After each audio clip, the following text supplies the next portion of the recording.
Bien, ya entendemos qué es el ADN, qué son las proteínas, qué es el ARN mensajero, qué es el intermediario entre ambas partes para la fabricación de las proteínas, pero vamos a entender más cómo es el proceso de conversión de la información genética contenida en el ADN transformada al ARN mensajero que llegará a las fábricas de las proteínas. Así que quédate que te lo cuento. El proceso de fotocopia celular, es decir, de transformar la información genética contenida en el ADN a una molécula de ARN, se llama transcripción. Es un proceso bastante complejo, pero que quiero resumir en que básicamente consiste en ir detectando cuáles son los nucleótidos que hay en el ADN e ir replicándolo, únicamente cambiando las timinas por el uracilo, como mencionamos anteriormente, que es la única diferencia entre el ADN y el ARN. Cabe destacar que no he mencionado en ninguno de los vídeos que el ADN no puede ir solo, es decir, nosotros siempre hemos hablado de una cadena, de un collar de perlas, pero que siempre tiene que ir acompañado, es decir, si tenemos dos cadenas siempre tienen que ir entrelazadas unas con otras para que sean estables, es decir, siempre vamos a tener una compañera que se van a denominar hebras complementarias. ¿Esto cómo ocurre? Si os acordáis, teníamos 4 letras, una adenina, una timina, una citosina y una guanina.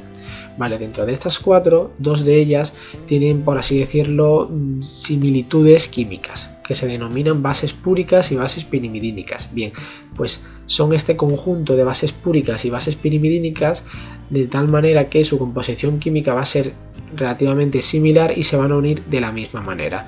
Así pues, la adenina y la timina se van a unir por 2 enlaces y la citosina y la guanina por otros 3. Por lo tanto, la manera de unirse es diferente y por tanto siempre vamos a ver asociaciones de adenina con timina.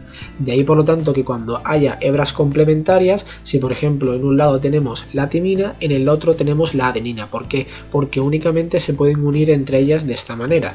Nunca vamos a ver una timina con una timina. Siempre va a haber el complementario de las bases. Así pues, siempre veremos A con T y la C con la G, o en el ARN veremos la A con la U, que es del uracilo, y la C con la G. Bien, nosotros tenemos 2 hebras, ¿vale? ¿Cuál se va a leer? Porque en el ARN sí que es una única hebra, una única cadena. Pues dentro de estas 2 hebras vamos a tener una hebra codificante y una hebra molde.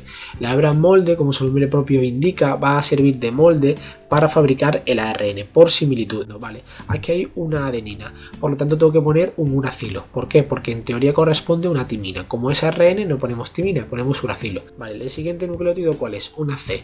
Pues yo voy a replicar y voy a poner una G, porque es lo contrario. ¿Qué estamos haciendo? Estamos construyendo una hebra adicional, que es el ARN, que va a tener la misma información que la hebra codificante, porque si te fijas son hebras complementarias, por lo tanto si tú fabricas una en base a esta hebra molde va a ser igual que esta hebra codificante, únicamente que va a tener, en vez de timina, va a tener un uracilo porque es un ARN mensajero. Así es como se fabrican los ARN mensajeros y así como se denomina el proceso transcripción o fotocopiadora celular de ADN. Si te ha gustado y te interesa la genética, quédate y síguenos porque vienen más vídeos. ¡Chao!